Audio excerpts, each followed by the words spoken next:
Hello दोस्तों, राधे राधे। आप सब कैसे हैं? आशा करती हूँ आप सब बहुत अच्छे होंगे, मज़े में होंगे। आप सभी का बहुत बहुत स्वागत है हमारे न्यू ब्लॉग में।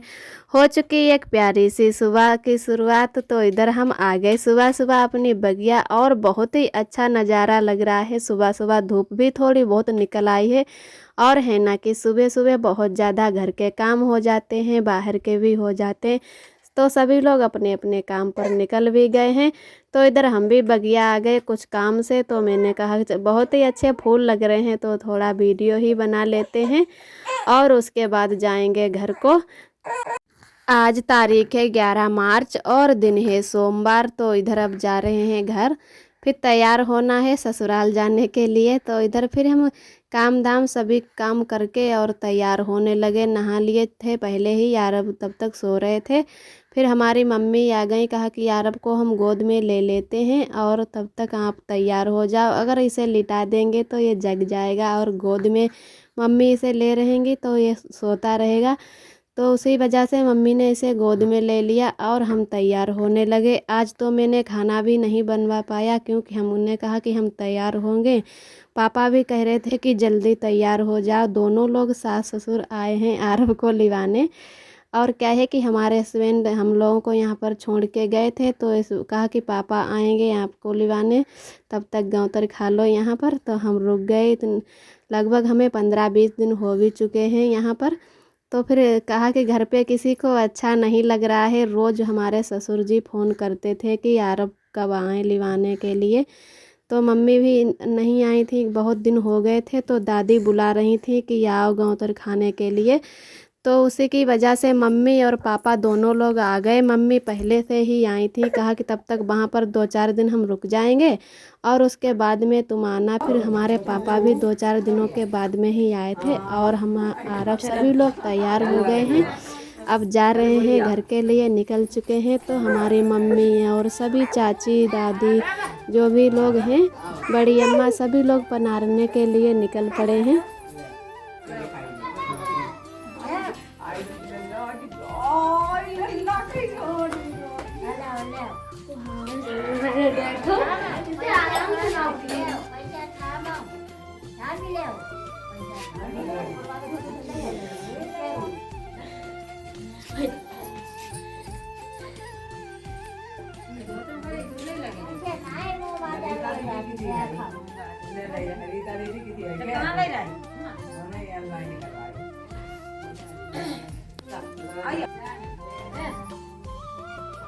और अब निकलते हैं घर के लिए। पापा तो ऑटो के पास पहुंच चुके हैं, बुला रहे हैं कि सभी लोग आओ जल्दी से, और देर हो रही है। तो आरब को कोई ना कोई ले रहा है, तो आरब किसी के पास नहीं जा रहे और रो भी रहे हैं। तो सभी लोग कह रहे हैं कि बच्चा है ना, कि जब अपने घर जाने को होते हैं तो उस दिन ज़रूर रोते हैं, पता नहीं क्या हो जाता है।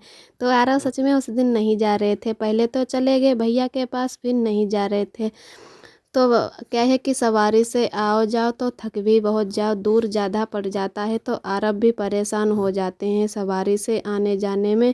और है ना कि अरब के पापा हम लोगों को वहाँ पर छोड़ के गए थे, कहा कि तब तक मेहमानी खा लो, फिर पापा आएंगे आप लोगों को लिवाने के लिए। तो हमारे पापा मम्मी दोनों लोग आ गए हैं। और आप सभी दोस्तों को मिलते हैं। दूसरे दिन का वीडियो ये हमारा है। तो उस दिन हम कोई वीडियो आगे का नहीं शूट कर पाए थे, क्योंकि मायके से आए थे, बहुत ही ज़्यादा थक गए थे। दूर पड़ जाता है आने जाने में, सवारी से बहुत ज़्यादा दिक्कत भी होती है। तो इधर हमारा अच्छे से झाड़ू लग चुका है पूरे घर में, और आरब भी उठ गए हैं सो के। लगभग टाइम भी हो चुका है 9 का। तो आज देर तक आरब सोते रहे। तो मैंने कहा बिस्तर भी समेट देते हैं, पहले मच्छरदानी नहीं निकालते हैं, क्योंकि यहाँ पर भी मच्छर बहुत ज़्यादा हैं। तो है ना कि आरब को मच्छर भी काट लेते हैं। 1-2 बार मच्छरदानी निकाल दी तो उससे मच्छर आरब को काट लेते थे। उसकी वजह से हम मच्छरदानी नहीं निकालते जब तक आरब सोते रहते हैं। तो अब आरब उठ गए, तो मैंने कहा तब तक बिस्तर भी समेट देते हैं, उसके बाद में और भी काम देखते हैं आगे का। और जो भी भैया दीदी हमारे चैनल पे पहली बार आते हैं तो प्लीज़ लाइक और सब्सक्राइब ज़रूर करें, और हमारा वीडियो पसंद आए तो कमेंट करें कि हमारा वीडियो कैसा लगा। और हमारे भैया दीदी बहुत ही प्यारे प्यारे कमेंट करते हैं, हमें बहुत ही अच्छा लगता है, बहुत ही खुशी मिलती है। आप सभी दोस्तों को तहे दिल से बहुत बहुत धन्यवाद। और जो भैया दीदी हमारे वीडियो देखते हैं, पसंद करते हैं, वो लाइक और कमेंट नहीं कर पाते हैं, उनको भी तहे दिल से बहुत बहुत धन्यवाद। फिर इधर आ गए हैं छत पर दूध गर्म करने के लिए। मैंने कहा दूध भी गर्म कर लेते हैं, चाय पहले ही बन चुकी थी तो बाद में दूध गर्म कर लिया। और आज धूप भी अच्छी निकल आई है, लेकिन मौसम लग रहा है कि जैसे बादल छाए हुए। शाम को तो बहुत ही अच्छे नखत निकले थे, लेकिन सुबह देखा कि ऐसा लग रहा कि बादल जैसा हो रहा है। पहले सोच रहे थे कि नमकीन भी बना लेंगे, लेकिन फिर मौसम देखा तो कहा कि आज नहीं नमकीन बनाएंगे, किसी और दिन बना लेंगे। तो इधर सभी लोग आ गए थे छत पर। हमने आलू उबलने के लिए पहले ही रख दिए थे।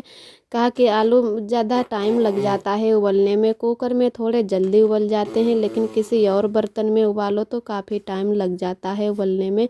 तो इधर हमारे अच्छे से आलू भी उबल चुके हैं और मैंने तसले में निकाल लिए हैं ठंडे होने के लिए।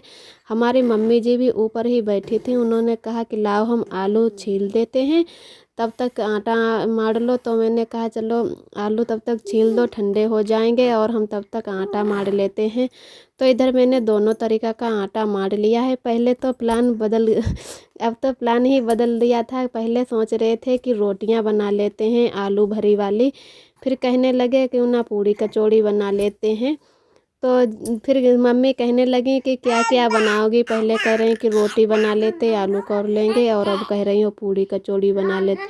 तो पहले ही उसकी हिसाब से मैंने दो तरीक़ा का आटा लगाया था। पहले थोड़ा रोटी वाला बनाया था, वो गीला थोड़ा आटा बनाया जाता है, और थोड़ा वैसा वाला मार लिया था। तो कहा कि चलो आटा भी अच्छे से मर गया है पूड़ी कचौड़ी बनाने वाला, क्योंकि एक आटा जो गीला बनाया था वो कचौड़ियों का हो जाएगा, और जो थोड़ा टाइट आटा रखा था वो वाला पूड़ी का हो जाएगा। तो हम सभी लोग यहाँ पर आ गए हैं पूड़ी कचौड़ी बनाने के लिए, और हमारे पापा मम्मी भी ऊपर ही बैठे हैं, आरब भी ऊपर ही, सभी लोग आ गए थे छत पर। और है ना कि पूरे परिवार सहित सभी लोग छत पर होते हैं तो बहुत ही अच्छा लगता है, और साथ में सभी लोग खाना भी मिलकर खाते हैं तो वो भी बहुत अच्छा लगता है। ऐसे ही हमारे मायके में भी सभी लोग एक साथ में ही खाना खाते हैं, और वैसे ही ससुराल में सभी लोग एक साथ ही। शाम का खाना तो सब साथ में ही खाते हैं, लेकिन सुबह का खाना अलग अलग, जितने टाइम जिसको भूख लग जाती है उतने ही टाइम सब लोग खाना खाते हैं। तो पहले आलू वाली ही कचौड़ी बनाएंगे, थोड़ी कचौड़ी बनाते हैं और साथ साथ में पूरी भी निकालते जाते हैं, क्योंकि हमारे पापा खाना खा रहे हैं तो उनको बिल्कुल कचौड़ियाँ नहीं पसंद है, वे पूड़ी ही खाते हैं, पूड़ी ही खाना ज़्यादा पसंद करते हैं। तो बीच बीच में पूड़ियाँ भी निकालते जाते हैं और कचौड़ियाँ भी बनाते जाते हैं। और एक दीदी ने हमारी कमेंट किया था, उनका नाम है सविता, तो बहुत ही प्यारे प्यारे वो कमेंट करती हैं, और हमारा सभी वीडियो हमारे देखती हैं, बहुत ही उन्हें अच्छे लगते हैं। और हमारी सविता दीदी को तहे दिल से बहुत बहुत धन्यवाद, ऐसे ही हमारे वीडियो पर बनी रहें। और एक दोस्त ने हमारे कमेंट किया था कि दीदी आप अपने घर जा रही हो, तो जी भैया मैं आप अपने अब घर आ गई हूँ। हमारे मम्मी पापा दोनों लोग गए थे हम लोगों को लिवाने, तो इधर हम अपने अब घर आ गए हैं। और एक दोस्त ने हमारे कमेंट किया था कि दीदी आप कौन से गांव से हो, तो मैंने एक वीडियो में बताया भी था कि मैं पाली की रहने वाली हूँ, लेकिन फिर भी उन्होंने फिर दोबारा कमेंट किया, तो मैंने आज भी रिप्लाई दिया कि मैं पाली की रहने वाली हूँ। और इधर हम आ गए हैं, खाना सभी लोग बना खा चुके हैं, तो फिर आ गए नीचे। का कि बर्तन भी जल्दी से धो लेते हैं, क्योंकि आरब भी रो रहे थे कि गोद में लो, है ना कि शाम को बच्चे हो जैसे गोद में नहीं किसी के पास रुकते हैं, तो उनको माँ ही चाहिए, माँ के पास ही चुपते हैं। तो इधर हम बर्तन धुलने लगे, हमने कहा जल्दी जल्दी बर्तन भी धुल लेते हैं। अगर सुबह बर्तन धुलते तो अच्छा भी नहीं लगता, और जूठे बर्तन शाम को छोड़े भी नहीं जाते। तो मैंने कहा थोड़ी देर के लिए आरब को खिला लो, तब तक हम बर्तन भी धुल लेंगे। तो कढ़ाई मैंने पहले ही मांज ली थी, पूरी कचौड़ी की कढ़ाई है, कहने कि जल्दी मांज लो, जैसे गरम गरम तो वो अच्छे से छूट जाती है, और नहीं तो अगर देर में मांजो तो थोड़ा है ना वो तेल जो इधर उधर आ जाता है, उससे कढ़ाई है ना कि बिल्कुल ख़राब हो जाती है। तो देर में अगर मांजोगे कढ़ाई तो अच्छे से साफ़ नहीं होती, बहुत ज़्यादा टाइम भी लग जाता है। तो मैंने गरम गरम पहले कढ़ाई ही मांज ली थी, उसके बाद में और सारे बर्तन धुल लिए। तो इधर हमारे बर्तन भी धुल चुके हैं अच्छे से। फिर उसके बाद में पूरी चौकी धो देते हैं। क्या है कि वैसी वाली चिकनी वाली थोड़ी बहुत मिट्टी है और बालू वाली भी हो जाती है, अगर अच्छे से धो ना तो पैर है ना रपटते रहते हैं। तो मैंने इधर अच्छे से चौकी भी धो दी है, और अभी छत पर जाना है चौका लगाने के लिए, मतलब चूल्हे की पुताई करनी है। अभी पहले खाना मेरा बन चुका था, तो मैंने चूल्हे की राख जो है ना वो भी उठा के बरोसी में भर दी थी। कहा कि तब तक चूल्हे जैसे ठंडा हो जाएगा, उसके बाद में चौका यहाँ पर लगाएंगे, तब तक हम बर्तन धुल लेते हैं। है ना कि गरम गरम चूल्हे की पुताई कर दो तो चूल्हे की जो मिट्टी होती है वो थोड़ी बहुत फूट जाती है, तो उसकी वजह से गरम चूल्हे की पुताई नहीं की जाती है। और है ना कि मरे मिचों में सभी लोग कहते हैं कि गरम चूल्हे की पुताई की जाती तुरंत तुरंत, इसी की वजह से कोई गरम चूल्हे की नहीं पुताई करते हैं। सभी लोग पहले ही राख बटोल के रख देते हैं, जब चूल्हा ठंडा हो जाता है तभी चूल्हे की पुताई करते हैं। तो इधर हमारा चूल्हा बिल्कुल ठंडा हो चुका है, तो अब आ गए हैं छत पर। कहा कि चूल्हे की पुताई भी कर देते हैं, सुबह सुबह इतनी जल्दी नहीं पुताई हो पाती, तब तक चाय नाश्ता का टाइम हो जाता है। और आज का वीडियो दोस्तों यहीं तक है। हमारा वीडियो कैसा लगा कमेंट में ज़रूर बताना। फिर मिलते हैं अगले वीडियो में। आप सभी दोस्तों को मेरा प्यार भरा नमस्ते।